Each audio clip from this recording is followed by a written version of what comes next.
Hi, fellow viewers. Welcome to this fourth edition of the Lassa Personality of the Month program. Lassa Personality of the Month is a program which goes to all the universities which are under the canopy of Lassa. We get those ordinary people who have extraordinary stories. We take the stories, we nurture them, and we give them exposure. I am Samuel, and to conduct this interview with me today is Mr. Bijou. Hi, Mr. Bijou. Hello. Bonjour à toutes et à tous et bienvenue sur cette 4e édition de Personnalité du mois. C'est une, on va dire, un genre d'interview et on va faire une interview à propos de quelqu'un ou un camarade venant de chacun des universités de Lanzhou, et puis on va faire une interview à propos de sa vie, on va lui questionner à propos de ses expériences et tout ce qu'il a fait, marquant son histoire, marquant son passage ici à Lanzhou.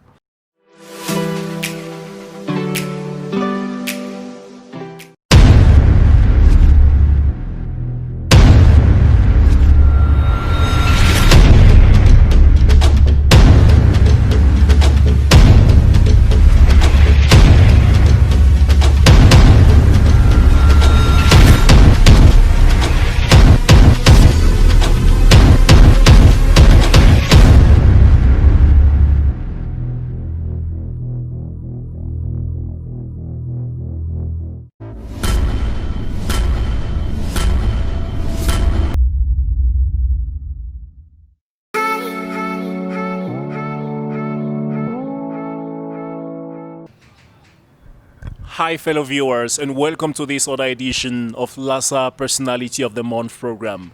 Our tour this month has taken us to Lanzhou University, where we'll be meeting a student who has made history on his own campus. He's Mr. Maswikiti Paul. He's here today to share his broad knowledge with us and to receive our acclaim and admiration. Mr. Maswikiti, welcome to our program. Well, good afternoon, Sam and viewers. I'm happy to be here, and it's an honor for me to get this opportunity to be interviewed. And I just want to say good afternoon and thank you very much for this opportunity. We are honored to have you as our guest speaker this month. For the sake of our viewers, could you tell us in a nutshell who is Mr. Maswikiti Paul? Sam and viewers, my name is Dr. Paul Maswikiti.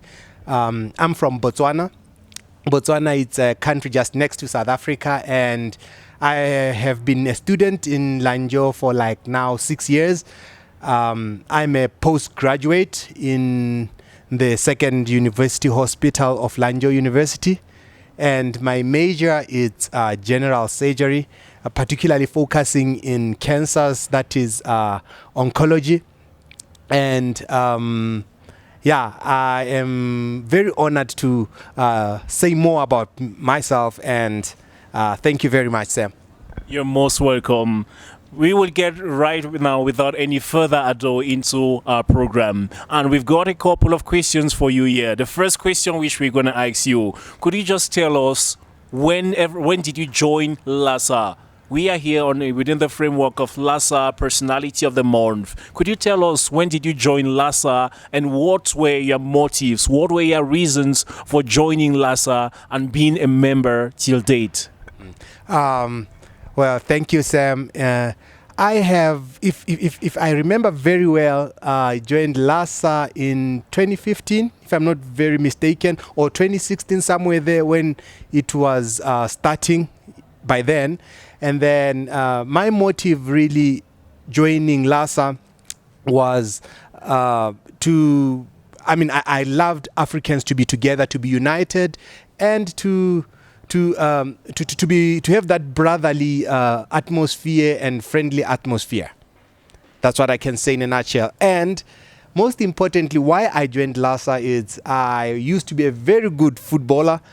Now I even am a good footballer, and I joined Lassa so that we could have this football team, and then we could have this competitive spirit, mostly to be brothers and to be friends. That's how I joined Lassa. Okay, so Doctor told us that he joined Lassa through sports. Now, what do you think is the importance of sports in the life of a human being, especially youth that we are? We have a couple of youths there who rarely exercise. What will you say to those youths who don't exercise? What will you say? How will you rate the importance of sports in our lives?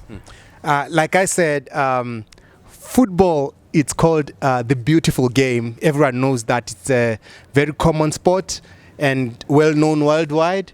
And what I can just say is football, why I had this initiative of introducing football into Lassa was to make us to be united as Africans, to be united as brothers and sisters, and to really to enjoy and have that affection for each other since we are even far away from home. So that's why I thought football would bring us together. Okay, you said you joined Lassa around 2016 or 2017, and that is already about 4 or 3 years right now. Have you got the impression that you succeeded in what you set as your mission by then, to unite Africans through football? When you look at the current Africans in Lanzhou right now, do you have the impression that football has been a source of unity amongst them? Well, I think football to date has been a great success. Has united us as Africans here in Lanzhou. But what is quite striking, or rather quite disturbing a bit, it's this corona. As you know, it had a great impact on us, so we couldn't meet as often, and think after some time we would have that spirit of meeting again. You know, there's been a lot this year, 2020, and I just wish that as it is going to an end, we will meet again and continue with that love and that affection. It has really united us as Africans. That one I can testify. Yeah. Oh, that sounds great. But you say Corona has hindered the unity of Africans insofar as football used to be. Now, this is what is exactly what are your success? What are your achievements in terms of football? You were the head coach of the Landa team before. I don't know, you're going to tell us if you are still the head coach right now. But why you served as the head coach of the Landa football team? What did you achieve? Okay. As the head coach and a player of Lanzhou University African team, so to be specific, I have achieved a lot. Like I said before, in bringing the Landa team together, and also to bringing the Lanzhou African community as far as football is concerned together. Like, if you well remember, we started our tournament in 2017, if I'm not mistaken. That was the first competition we had, and Lanzhou University by then was a strong team and managed to get the first prize. But that is not important, getting the first prize. What is important is we wanted this to just bring us together. And for sure, Sam, we have achieved. I think we have even grown closer to each other, and we will continue growing closer to each other through football, the beautiful game. Ah, that sounds great. In other words, football has not just been a sport where we compete to see who's the best, but the first reason has been to bring Africans together under a common canopy. And you say it's been a success. That's great.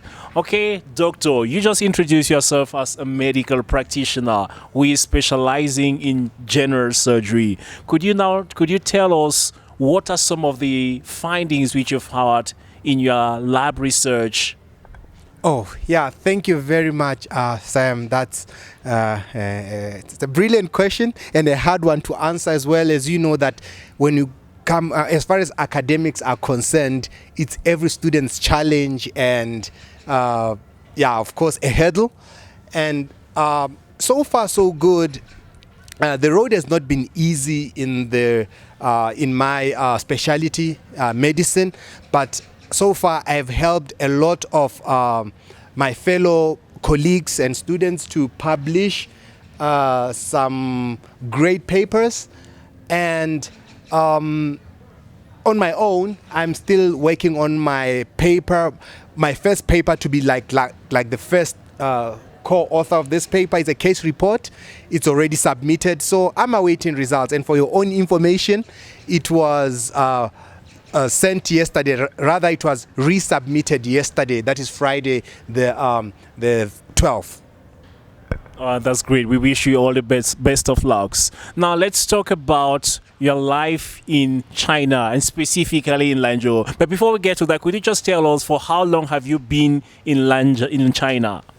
Okay. I have been in China for close to 8 years now. Like, I started my undergraduate here. That is my MBBS being Bachelor of Medicine, Bachelor of Surgery. That is as an undergrad. And I went on to pursue my master's here. Like I said, I'm a second year student in general surgery. So I've been in Lanzhou for like 8 years now.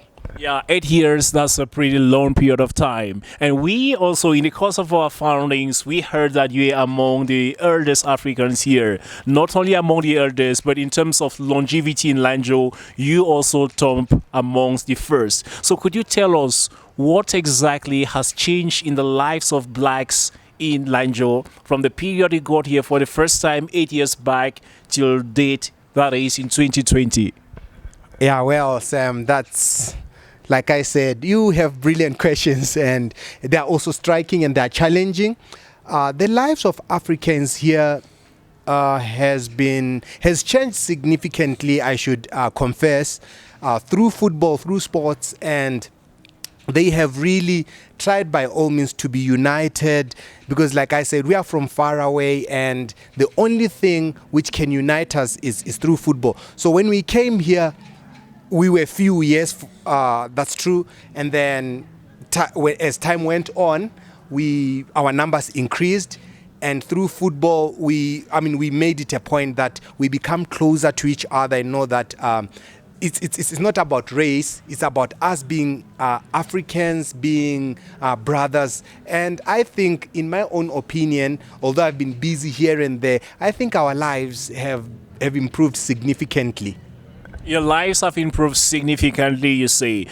Then I would like to ask you another question concerning your lives in China and specifically in Lanzhou as blacks. Have you ever been a victim of racism?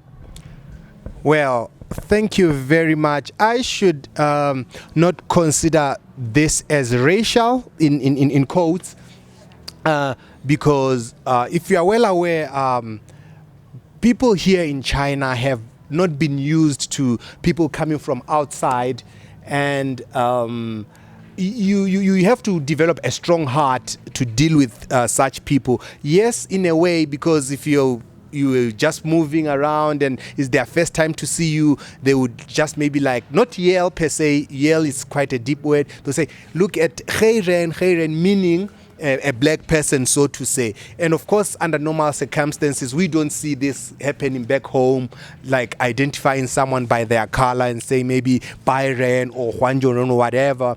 But I should think it was more of the way, like maybe curious, I should say. And we shouldn't like take it seriously. We should take it like as a way, like I said, that we were externals and they wanted to like get used to us. Because if we put this and say it's racism, it would disturb our peace, it would disturb our way of thinking, and it will make us really to be miserable. So in a nutshell, I should say, yeah, of course, it's not a good thing to be identified by your color. All men is equal, all men is the same, and I should think, like I said, it's because of that we were new in their faces. They just saw Khairen maybe on TV, like basketballers, whatever, on TV, and well, it's not, we shouldn't consider it a big deal. And that reminds me, what you said just reminded me of what Dr. Condoleezza Rice once said.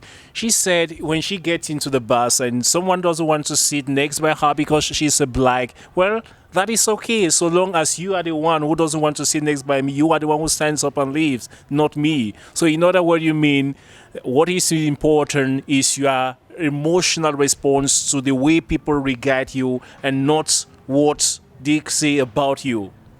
Precisely, Sam. You are very right. And if you are to be very logical and wise enough, you know that, like I testified earlier on, people are the same. It shouldn't be a sensitive thing if you are called a Heiren or whatever. Know that they are also, of course, at times it can be sarcastic, I should confess, but you as a human being take it that it's just a way of it's a way of life. He's just curious about me, and be wise enough to develop a strategy to be happy and regard what they are saying to you as Heiren, turn that into joy and know that there's nothing much really to worry about. That's what I can just say. That is a perfect lesson, and I think that is what we're going to keep from this situation which you might have witnessed here in China. Now let's come back to the African community here in Lanzhou, and specifically to your long stay here.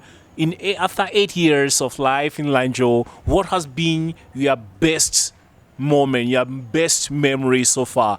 Within the past 8 years, what is that specific thing which happened? It could be an anecdote, or it could be something which you witnessed, or which you heard, or which you witnessed personally, or something in which you were more or less involved, which you will never forget, and which always warms the cockles of your heart. What is that your best memory for the past 8 years?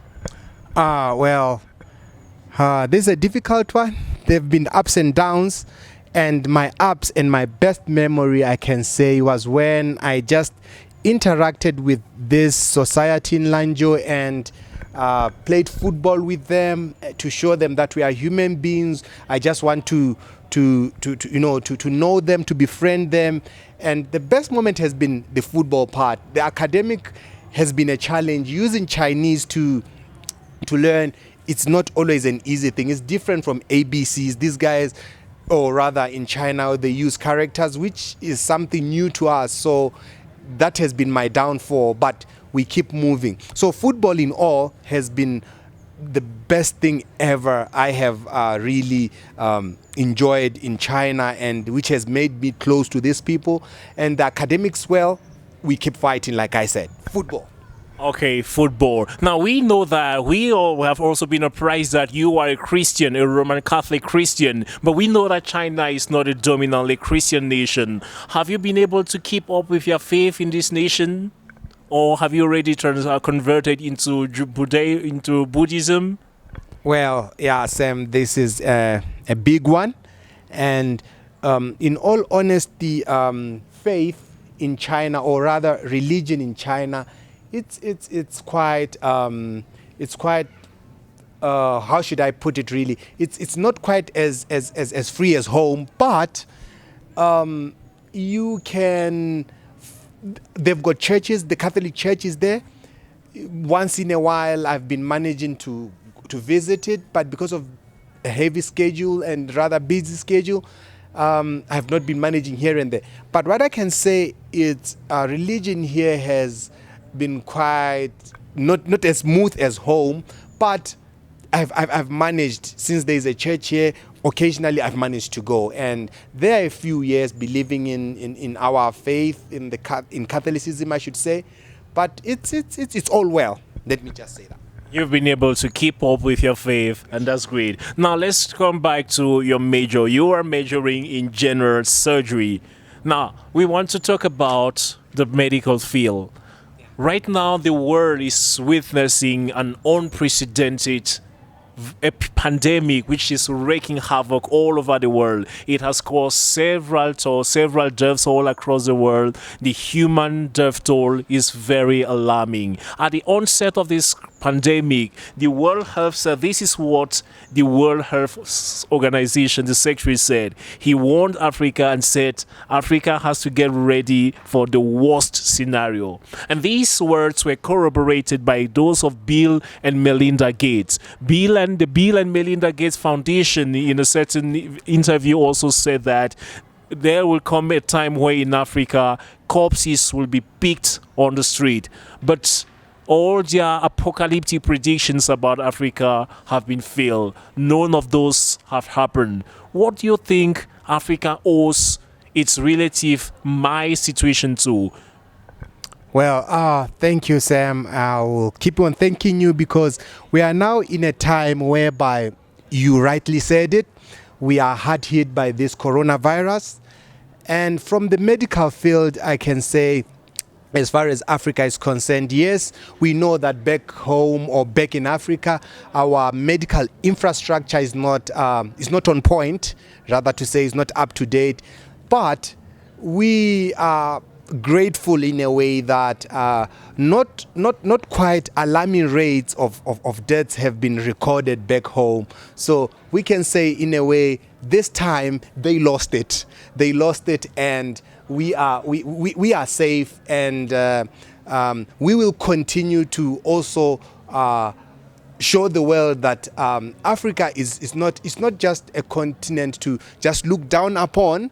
As you can see, it's a continent which believes in God, and this time, as statistics show, we have been the best. Look at what is happening worldwide, and I don't want to just say to be comparative, because this is quite a sensitive issue. Losing deaths is not quite a pleasing thing. Everyone knows this for sure. So what I can say is now we just focus on fighting the virus. Like you are aware, quite a lot of people are affected by this, and we are looking at helping the whole entire world. That is, as Africans, we've got the entire world at heart.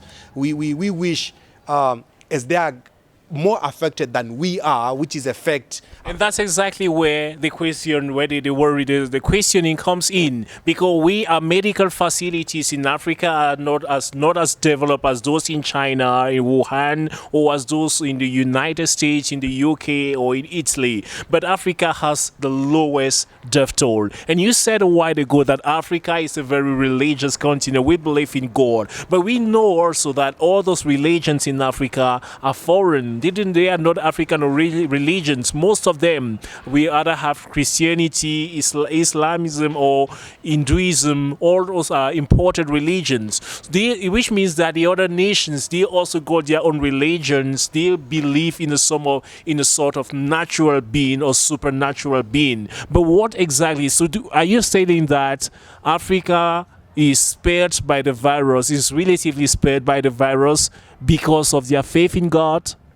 Well, I should say this time Africa is not victimized as the one which has the biggest death toll as far as coronavirus is concerned.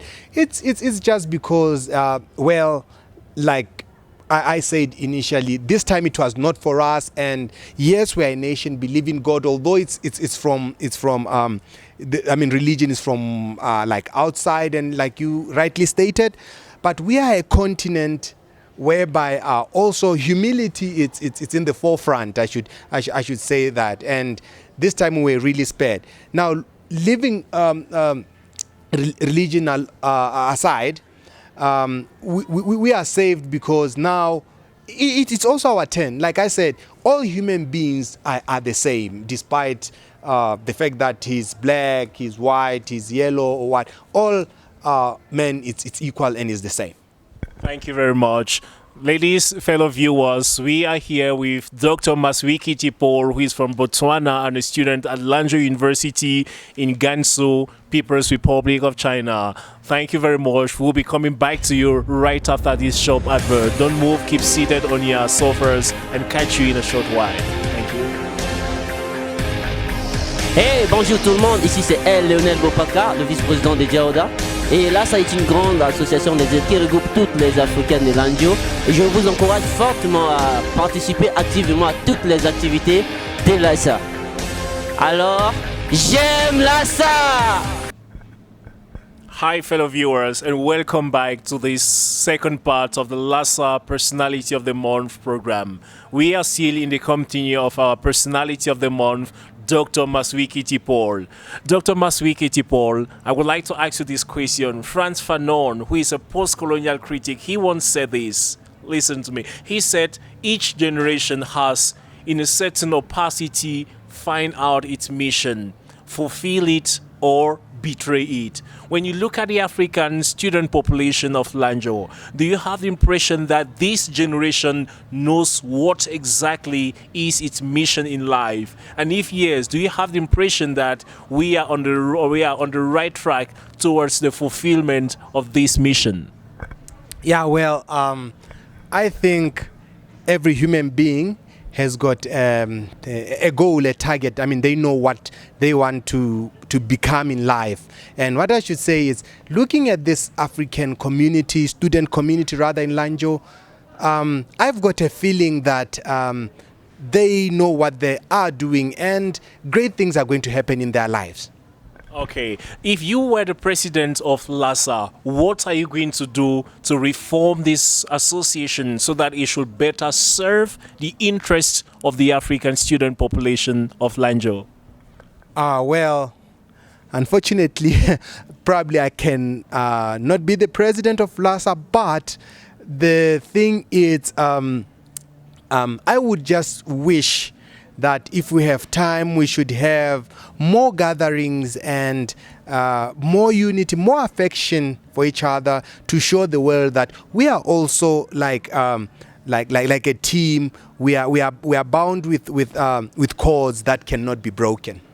Thank you very much. Now, are you going to look into our camera and face the entire and talk to the entire African students of Lanzhou? What message have you got for these young girls and young boys brimming with energy and excitement? What message have you got for them?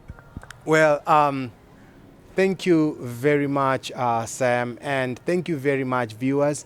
What I want to say in a nutshell to Lanzhou African students is, you are great, guys, and I just want to say, whatever you are thinking, whatever you want to fulfill in life, know that the sky is the limit. You can do whatever. Everything is possible with a mind which is hungry. Remember, you have to stay foolish or stay hungry in order to gain something. So what do I mean by this? I mean, hard work is the key, and I know that we are even more than we have the potential to do whatever. The sky is the limit. The sky is the limit. Thank you very much for that powerful message to our African youths in Lanzhou. Dr. Maswikiti Paul, Mother Teresa once said this. Mother Teresa, whom you are well versed with, she said your life starts taking a meaning when you do something for someone for which the person can never repay you. Your life only takes a meaning. Your life only becomes meaningful and purposeful once you have done something for someone for which the person can never pay you back. That is what she once said. So my question exactly to you is this. What do you think is that specific thing which you have done or which you intend to do for the African Students Association, Lassa, for which you would like to be remembered? Be it 20 years, even when you would have left Lanzhou, what would you like to be remembered for with regards to Lassa? In brief and in a nutshell, I want to say, as a human being, remember what you do, like what you do for others makes you to be a great person. What am I saying in a nutshell? What I'm saying is, the more you help others without any cost, without any fee, you become great. And that's the secret behind all this. And I wish all of us fellow African students, we should have this mentality or this mindset. Helping others makes you a great person. That's what I can say. Thank you very much. So coming back to our question, we would like you to answer without mincing words. What do you think is going to be your greatest heritage to Lassa? Well, before you leave, what are you going to leave behind? In other words, it's a sort of pledge which the Africans want to hear from you. You are one of the elders. You've got very broad knowledge, as we said. You are a very knowledgeable person. What are you going to leave as a legacy to this association before leaving Lanzhou for good? Okay. Before leaving Lanzhou for good and leaving Lassa, I would just say for the very time, this very time, at the very moment, Lassa, I'm here. I promise to do whatever I can to assist in whatever way. I mean, like, if Lassa needs me, I'll always be there for Lassa. So that's what I can live for Lassa, my being. I'm giving myself to Lassa in a nutshell. Thank you very much. And do you maybe propose to organize some medical counseling for Lassa? Maybe it could be online, it could be in a hall where you're going to counsel them on how to prevent cancer, since you're majoring on that, and so similar medical activities for Africans? Sure, I'm willing to hold one of the biggest seminars or even a webinar in as far as cancer is concerned, since I'm in this field, and educate my fellow Africans, and not only my fellow Africans, because I'm now at an international level to educate the whole world in a nutshell. Thank you very much. And it is on this very promising note that we're going to bring this program to an end. Our guest personality of the month was Dr. Maswikiti Paul, who is a medical postgraduate student at Lanzhou University. He was here with us, and he has shared with us his view and his perspectives on Lassa and on humanity at large. We were very honored to have him. And until next week, see you, dear viewers. Goodbye.